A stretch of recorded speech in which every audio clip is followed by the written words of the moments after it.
सूर्यकुमार यादव, तुझा खूप खूप अभिनंदन, खूप खूप कौतुक. अप्रतिम झेल तो घेतला. रोहितनं सांगितलंच नसता घेतला तर तुला बघितलंच असतं, पण रोहितने एकट्याने बघितलं नसतं, आम्ही सगळ्यांनीच बघितलं असतं. जयस्वाल तर इतका नौका आहे, अजून तो 22 वर्षाचाच आहे. ज्यावेळेस भाषण करायला तिथं पहिल्यांदा शिवम उठला, जयस्वाल म्हणला मला भाषण करायला नका सांगू, मला काही जमत नाही.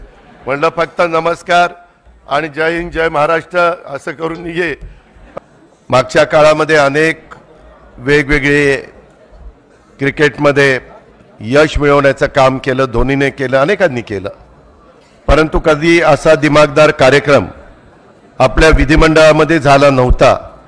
तो कार्यक्रम इथं आयोजित केल्याबद्दल मी राज्याचे प्रमुख एकनाथरावजी, तसंच राहुलजी नार्वेकरजी आणि नीलमताई ह्या तिघांचं मनापासून अभिनंदन करतो, कौतुक करतो.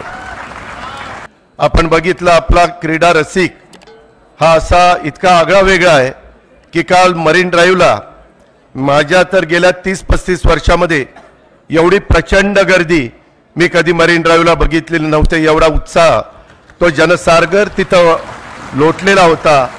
मला आत्ताही तुम्हाला सगळ्यांना वरच्यांना सांगायचं आहे, थोडंसं व्यवस्थित बसा. तुम्हाला चारही खेळाडू दिसत आहेत, काळजी करू नका, पण वरनं काही पडायच्या भानगडीमध्ये पडू नका. आपला कार्यक्रम शेवटपर्यंत दिमागदार होऊ द्या. त्याच्यामध्ये कुठेही त्याला म्हणजे आपण त्याला थोडंसं टिपका लावूया आणि दृष्ट लागून देऊ नका.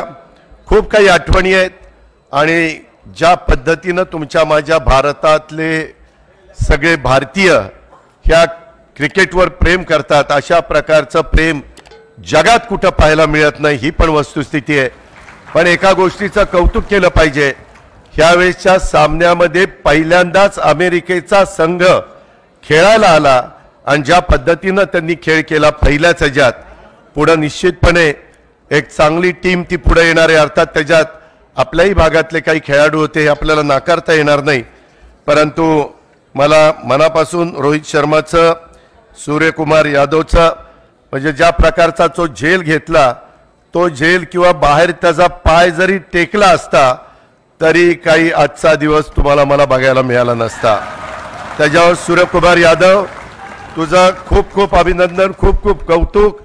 संपूर्ण आपल्या भारतीयांचे डोळे तुझ्याकडे लागलेले होते आणि जो अप्रतिम झेल तो घेतला. रोहितनं सांगितलंच नसता घेतला तर तुला बघितलंच असतं, पण रोहितने एकट्याने बघितलं नसतं, आम्ही सगळ्यांनीच बघितलं असतं. आमचे लोक फार वेडे आहेत, जिंकल्यानंतर एवढा उदो करतात आणि हारल्यानंतर दगड मारायला कमी नाही करत.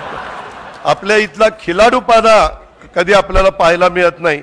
परंतु आज मला आवश्यक सुनील गावस्करजी असतील, दिलीप वेंगसरकरजी असतील, धोनी असेल, ह्या सौरव गांगुली असेल, ह्या सगळ्यांची, सचिन तेंडुलकरजी असतील, ह्या सगळ्यांची नावं घेतली पाहिजेत की त्यांनी खऱ्या अर्थाने तुमच्या माझ्या भारतामध्ये हे क्रिकेट प्रत्येकाच्या मनामध्ये बिंबवण्याचं काम, रुजवण्याचं काम आणि तो खेळ आपला सगळ्यांचा करण्याचं काम केलेलं आहे. खूप काही गोष्टी बोलण्यासारख्या आहेत. वानखेडेवर पण अशाच प्रकारची गर्दी झालेली होती.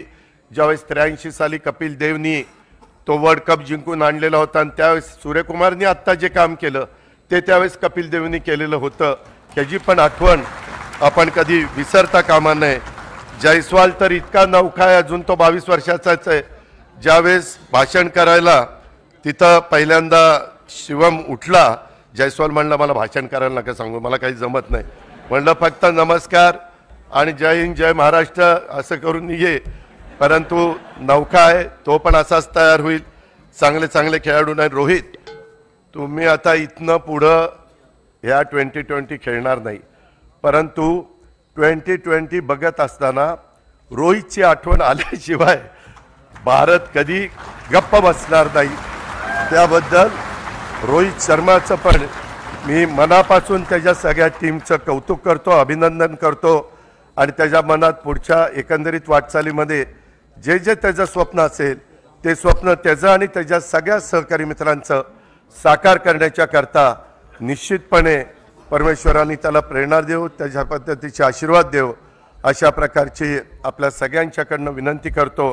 आणि खूप एक चांगला कार्यक्रम इथं घडून आणल्याबद्दल आणि चारही खेळाडू इथं उपस्थित राहिल्याबद्दल मी त्यांचं तमाम महाराष्ट्रातल्या 13 कोटी जनतेच्या वतीनं स्वागतही करतो, अभिनंदनही करतो, रजा घेतो. जय हिंद, जय महाराष्ट्र.